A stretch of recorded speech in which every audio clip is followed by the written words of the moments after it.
تحية إجلال وإكبار لهذا المركز العبقري الذي إن يدل على أن هناك مستوى حضاري رفيع المستوى في هذه الأرض المباركة، الأرض الطيبة، هذه الأرض التي تجلى عليها المولى عز وجل، هذه الأرض التي خطى عليها الأنبياء بأقدامهم، هذه الأرض التي باركها الله.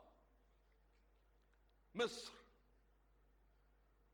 الغالية، مصر العزيزة برجالاتها، بمبدعيها، بفنانيها، برموزها. مصر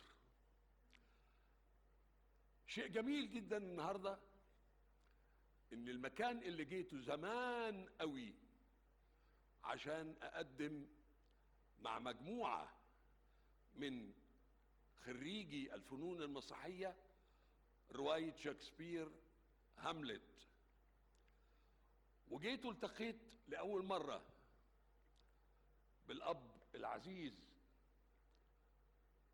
بطرس دانيال عشان اتفق على عروض مسرحية داخل هذا المركز الحضاري الراقي.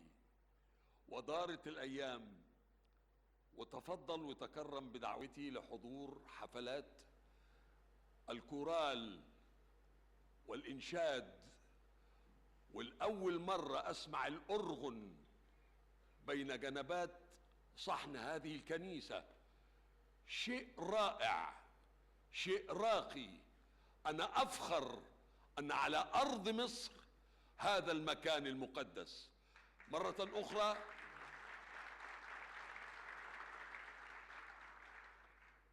عظيم الإجلال والتحية لكل العاملين في هذا المكان الطيب الطاهر الذي يرعى الرموز التي تفخر بها مصر.